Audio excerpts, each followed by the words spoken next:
இவர் ஆட்சிக்கு நம்ம என்ன சொல்றாங்க, நான் ஆட்சிக்கு வந்தோம்னா $1 25 கொண்டு வந்துருவேன் அப்படின்னாரு. குறைஞ்சபட்சம் 25 ரூபாய்க்கு கொண்டு வந்துருவேன் அப்படின்னாரு. இன்னைக்கு அப்படியே ஃபாஸ்ட் ஃபார்வர்ட் பண்ணி இன்றைக்கு நம்ம எங்க இருக்கோம், மே 2026 இருக்கோம். $1 நிகர மதிப்பு என்ன இன்னைக்கு கிட்டத்தட்ட 94.85 95 ரூபாய்க்கு கொண்டு வந்து விட்டார். மோடி கூடிய சீக்கிரம் செஞ்சுரி போட்டாலும் போட்டுருவார். பெட்ரோல் விலைவாசி தான் எந்த விலைவாசியோட ஏறக்கூடாது. ஏன் சொல்லுங்க பார்ப்போம். காய்கறி விலைவாசி ஆயிடுச்சுன்னா காய்கறியோட நின்றும், அரிசி விலை அரிசினா அரிசியோட நிற்கும், பருப்பு விலை அரிசினா பாதிக்கப்படுவாங்க மக்கள், பருப்போட நிற்கும். ஆனா பெட்ரோல் விலைவாசி அரிசினா எல்லா பொருளோட விலைவாசியும் ஏறும். இந்த வருஷம் 3.16 லட்சம் கோடி, போன வருஷம் 2.69 லட்சம் கோடி. இந்த பணத்தை நீங்க மக்களுக்கு எப்படி ஸ்பெண்ட் பண்ண போறீங்க? இந்த சமயத்துல ஸ்பெண்ட் பண்ணுங்க. ஒரு 2 லட்சம் கோடி அப்சர்வ் பண்ணுங்க அந்த ஷாக்கை நீங்க பொதுமக்களை விட்டுக்கு. ஆனால் அது என்ன விட கூடும் போது அதுல இருந்து மக்களை காப்பாற்றக்கூடிய பண வசதிகள் நமக்கு அதுக்குள்ள சில செட்டப் மெக்கானிசம் இருக்கு. அது இருந்தும் அதை அந்த விலை மொத்தமா மக்கள் தலையில கொண்டு போய் சேர்த்தாங்க அப்படின்னா அதற்குரிய காரணம் நீங்க ஹார்மோன்ஸை சொல்ல முடியாது, மத்திய அரசை தான் சொல்ல முடியும்.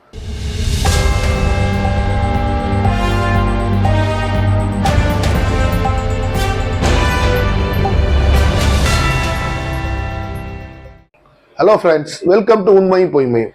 நம்ம சேனல்ல வர எல்லா வீடியோக்களையும் தொடர்ந்து பார்க்க நம்ம சேனலை சப்ஸ்கிரைப் பண்ணி பெல் பட்டனை பிரஸ் பண்ணிக்கணும்.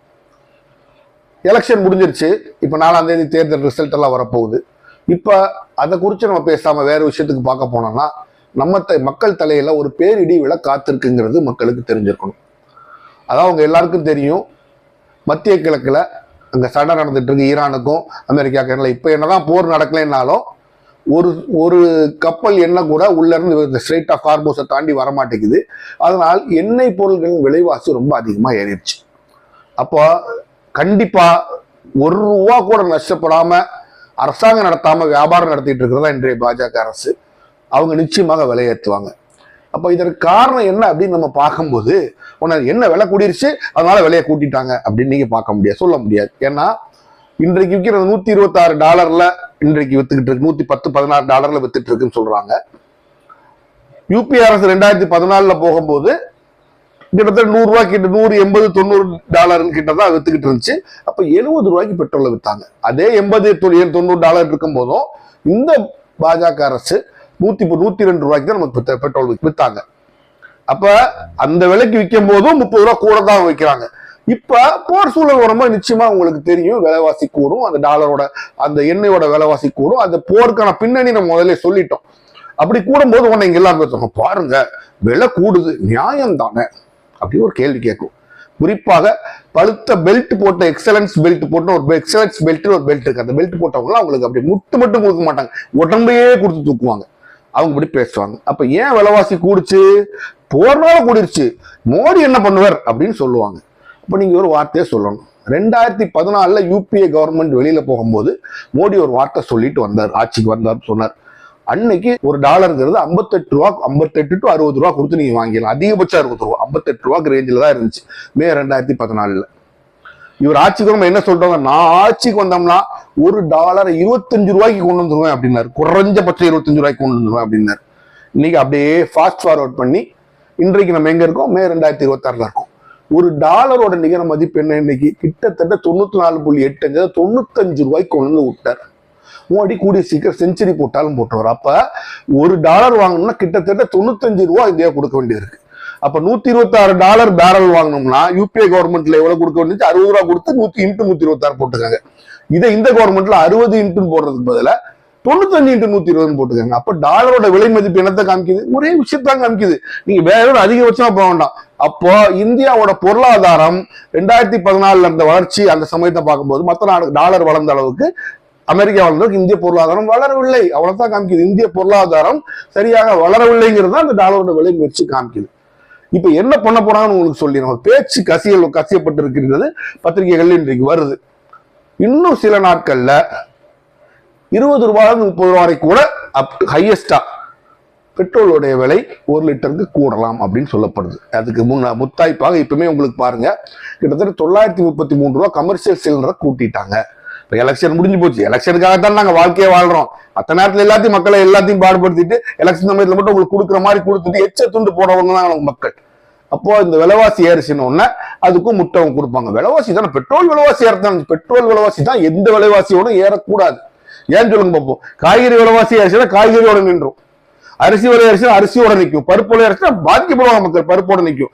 ஆனா பெட்ரோல் விலைவாசி அரிசினா எல்லா பொருளோட விலைவாசியும் ஏறும். புரிஞ்சுக்கங்க, இந்தியாவில் 100 பொருள் விற்கிற 100 பொருளோட விலைவாசியும் பெட்ரோல் விலைவாசி அரிசினா ஏறும். அதுக்கு யார் பொறுப்பேற்பா? சரி, உடனே உன்னை கேட்பாங்க, அது கவர்மெண்ட் என்ன செய்யும், கவர்மெண்ட் பாவம் இல்லையா அப்படின்னு சொல்லுவாங்க. இதுக்கு ஒரு வழி இருந்துச்சு அந்த காலங்களில், அதையும் இந்த கவர்மெண்ட் வாங்கி முழுங்கி தின்னுருச்சு. அதாவது ஆர்பிஐ ஆண்டு ஒவ்வொரு வருஷமும் RBI reserve bank of India வந்து சர்ப்ளஸ் டிவிடெண்ட் அப்படின்னு ஒன்று அரசாங்கத்துக்கு கொடுப்பாங்க. ஒவ்வொரு வருஷமும் ரிசர்வ் பேங்க் ஆஃப் இந்தியாவும் மற்ற பப்ளிக் செக்டர் பேங்க்ஸும் அதில் சேரும்னு நினைக்கிறேன், சேர்ந்து ஆர்பிஐ டிவிடெண்ட் அப்படின்னு அரசாங்கத்துக்கு சும்மா காசு கொடுப்பாங்க. இது வந்து எக்ஸஸ் காசு அப்படின்னு சொல்லி அரசாங்கத்துக்கு கொடுப்பாங்க. அப்போ இந்த ஆண்டு 2026ல 3.16 லட்சம் கோடி கொடுத்திருக்காங்க ஆர்பிஐ டிவிடெண்ட். அதுக்கு முந்தின வருஷத்துல 2.69 lakh crore கொடுத்திருக்காங்க. மற்ற கவர்மெண்ட்ல இதை வச்சு ஃபைனான்ஸ் அட்ஜஸ்ட் பண்ணுவாங்க, பிஸ்கல் டெபிசிட் சொல்லுவாங்க இல்லையா, நம்ம நாட்டோட நிதி பற்றாக்குறை அட்ஜஸ்ட் பண்ணுவாங்க. பட் என்ன மேஜரா பண்ணும், இந்த மாதிரி காலங்கள் எமர்ஜென்சி காலங்கள்ல அந்த பணத்தை பயன்படுத்துவாங்க. ஒரு யுத்த சமயத்துல ஆயுதம் வாங்குறது காசு இல்லைன்னு சொல்லிட்டு அப்ப இந்த பணத்தை பயன்படுத்திக்குவாங்க. மக்களுக்கு இந்த மாதிரி நேரத்துல பெட்ரோல் விலை பயங்கரமா கூடுதா, அப்ப ஷாக்கை யார் மக்கள் மேல தள்ளக்கூடாது. இந்த பணம் யார் பணம்? கவர்மெண்ட் பணம் கிடையாது, உங்களோட பணம் என்னோட பணம். அந்த பணத்தை சரி மக்களுக்காக பயன்படுத்துவோம் சொல்லி இந்த பணத்தை இதுல கொஞ்சம் போட்டு மக்கள் ஷாக் ஆகாம அதை பார்த்துக்குவாங்க. அப்போ சில நாடுகள் என்ன பண்றாங்கன்னா பெட்ரோலியம் கண்டிஜென்சி ஃபண்ட் வச்சிருக்காங்க, இதுக்கே ஒரு காசு தூக்கி போட்டு வச்சிருக்காங்க. அப்ப விலைவாசி குடிச்சு அதுல இருந்து பணத்தை போட்டு மேக்கப் பண்ணிக்குவாங்க. விலைவாசி குறையும் போது என்ன பண்ணுவாங்கன்னா கொஞ்சம் அப்படி குறைச்சிட்டு மத்த கொஞ்சம் எடுத்து அந்த பணத்தை அப்படியே வச்சிருப்பாங்க எல்லா கவர்மெண்ட்டும். அந்த கண்டிஜென்சி ஃபண்டை வச்சு ரஷ்யமா நடக்குது, அந்த கண்டிஜென்சி ஃபண்டை வச்சு அந்த பணத்தை போட்டு மக்கள் தலையில இந்த பாரம் பெருசா போகாத மாதிரி பாத்துக்குவாங்க. இங்க எதுவுமே கிடையாது, எல்லா காசையும் வாங்கி எடுத்து தூக்கி போட்டு நாங்க என்ன பண்றோம்னு யாருக்குமே தெரியாது. இப்ப அந்த 3.16 லட்சம் கோடி கண்டிஜென்சி ஃபண்டை ஒழுங்கா பயன்படுத்தினாங்கன்னா, அதுக்கு முன்னாடி 2.69 லட்சம் கண்டிஜென்சி ஃபண்ட்ல காசெல்லாம் ஒழுங்கா பயன்படுத்தினாங்கன்னா மக்களுக்கு மக்கள் தலையில் இந்த பாரத்தை சுமத்த வேண்டிய அவசியமே இல்லை. நீங்க நல்லா புரிஞ்சுக்கங்க, மேட்டுக்குடி மக்கள் ஒருத்தர் இருக்காங்க, அந்த த்ரெட் ஆஃப் எக்ஸலன்ஸ் போட்டவங்க, அவங்களுக்கு என்னன்னா அவங்க எல்லாம் நல்லா இருப்பாங்க. இந்தியாவோட சொத்து, இந்தியாவோட எல்லா சொத்தும், இந்தியாவோட எல்லா பணமும், இந்தியாவோட எல்லா வளமும் அவங்களுக்கு தான். நீங்களாம் நாக்க வெளிச்சுக்கிட்டு போறதுக்கு தான் இங்க இருக்கிறோம். அப்போ அவங்க என்ன இது எதுக்கு பயன்படுத்தணும், அது கவர்மெண்ட் அதுக்கு பயன்படுத்திக்கணும். கவர்மெண்ட் எனக்கு பயன்படுத்தி என் பணத்தை எனக்கு பயன்படுத்தினா கவர்மெண்ட் இருந்தானே, இல்லாட்டி எனக்கு என்ன? இந்த மாதிரி ஒரு சூழ்நிலை ஒரு மாசம் 1.5 மாசம் 2 மாசம் மக்கள் தலையில பெட்ரோல் விலை ஏற போகுதுன்னா அதுக்கு தான் அந்த எமர்ஜென்சி அந்த சர்ப்ளஸ் டிவிடெண்ட் நீ பயன்படுத்தணும். அதை விட்டு வேற ஒரு விஷயத்துக்கு நீ பயன்படுத்தணும் அப்படின்னா உனக்கு அட்மினிஸ்ட்ரேஷன் தெரியலன்னு அர்த்தம். அப்படி ஒரு அரசாங்கம் மக்களுக்கு என்ன நல்லது செய்ய போகுது யோசிச்சு பாருங்க. இப்ப பல வருஷங்களா கவர்மெண்ட் இது எல்லா காலங்களையும் கொடுத்துருந்துருக்கு, ஆர்பிஐ கொடுத்துட்டு இருந்திருக்கு. இந்த வருஷம் 3.16 லட்சம் கோடி, போன வருஷம் 2.69 லட்சம் கோடி. இந்த பணத்தை நீங்க மக்களுக்கு எப்படி ஸ்பெண்ட் பண்ண போறீங்க? இந்த சமயத்துல ஸ்பெண்ட் பண்ணுங்க, ஒரு 2 லட்சம் கோடி அப்சர்வ் பண்ணுங்க. அந்த ஷாக்கை நீங்க பொதுமக்களை வீட்டுக்கு பரவாயில்ல, ஆல்ரெடி மக்கள் கஷ்டத்துல இருக்காங்க, எல்லாத்துக்கும் நல்லா இருக்கும்னு சொல்றோம். கை தூக்குனா நாட்டுல 2 பேர் தான் தூக்குவான், 98 பேர் தான் நல்லா இல்லைன்னு தூக்கணும், 98 பேர் தான் தூக்குவோம். அதுதான் இந்தியாவோட நிலைமை இன்றைக்கு, நம்ம மறுக்க முடியாது. அப்ப இந்த ஷாக்கை கவர்மெண்ட் அப்சர்வ் பண்ணணும், பண்ணுமானா பண்ணாது, எழுதி வைத்துக் கொள்ளுங்கள். வெகு சீக்கிரத்துல பெட்ரோல் விலை ஏறும். ஆனாலும் நம்ம மக்களுக்கு என்ன, பெட்ரோல் விலை இருந்தா என்ன இல்லாட்டி என்ன, எனக்கு என்ன, எனக்கு தேவை நான் இந்த தேச பக்தியோட இருப்பேன், மத பக்தியோட இருப்பேன். நான் வாழ்ந்தான்னு செத்தேன், நான் செத்து போனா என் பிள்ளை வந்து நான் செஞ்சே செய்வாங்கிற புத்தி இன்னைக்கு இந்திய மக்கள் மத்தியில வருது. ஒரே ஒரு விஷயத்தை நல்லா புரிஞ்சுக்கோங்க, எந்த நாடெல்லாம் மதத்தை பிடித்து குரங்கு போல் தொங்கி கொண்டிருந்ததோ அந்த நாடெல்லாம் தெருக்கு வந்திருக்கு. உதாரணத்துக்கு பாகிஸ்தான். எந்த நாடெல்லாம் மதத்தை தள்ளி வச்சு அரசாங்கத்தை நடத்தோ அந்த நாடெல்லாம் மேல வந்திருக்கு. எல்லா ஐரோப்பிய நாடுகளும் அமெரிக்கா மதங்கிற ஒரு தேவைக்கு பயன்படுத்திக்குவோம், தள்ளி வச்சுக்குவோம். அரசாங்கம் வேறு மதம் வேறுங்க பிரிக்க தெரியணும், அரசாங்கம் வேறு ஆள்பவர்கள் வேறு மதம் வேறுங்க பிரிக்க தெரியணும். அப்பதான் ஒரு ஜனநாயகம் ஃபிளரிஷ் பண்ணும். அப்படி இருந்த இந்தியா என்று மாறிக்கொண்டிருக்கின்றது ஒரு வருத்தம். இப்ப பாருங்க, இது இப்போதைக்கு மாறுமா? உடனே அடுத்த கேள்வி நம்ம என்ன கேட்கணும்னா இது எப்போ மாறும் தெரியாது. ஏன்னா அந்த சண்டே நீங்க பாத்தீங்கன்னா ஸ்ட்ரெயிட் ஆஃப் ஹார்மூஸ் ஒரு சின்ன ஹார்மூஸ் ஜலசந்தியில இப்ப ஈரான் வந்து அந்த சைடோட கப்பலை விடவே மாட்டேங்குது. சரி, அவன் கப்பலை விட மாட்டேங்கிறான்னா அது சர்வதேச சட்டங்களுக்கு விரோதமான. சர்வதேச சட்டம் என்ன சொல்லுது, ஒவ்வொரு நாட்டுல இருந்து ஒரு 12 மைலுக்கு அந்த நாட்டோட கடல் பரப்பு, அந்த நாட்டுக்குள்ள கடல் பரப்பு, வேற யாரும் போகக்கூடாது. ஸ்பெஷல் எக்கனாமிக்ஸ் ஒன்று 150 மைல் 200 மைல் கொடுக்குறான். இதை தாண்டி எல்லா கடலுமே உலகத்துல எந்த நாட்டுக்கும் வைக்கலாம். இங்க இருந்து நீங்க நார்வே கடல், நார்வே அந்த கூட மீன் பிடிக்கலாம். அதனால இன்டர்நேஷனல் வாட்டர் சொல்லுவாங்க, சர்வதேச கடல். மற்ற கடல் எல்லாமே சர்வதேச கடல். இந்த சர்வதேச கடல்ல யாருனாலும் போலாம், யாரும் கேட்க முடியாது. அப்ப சைனால வந்து இந்த காரியத்தை இதை சொல்லிட்டு தான் அமெரிக்கா என்ன சொல்லுது, நான் சவுத் சைனா சீல போவேன்னு சொல்லி ராணுவ கப்பல்கள்லாம் சைனா ஒட்டி சவுத் சைனா சீல கடல்ல அனுப்புறாங்க.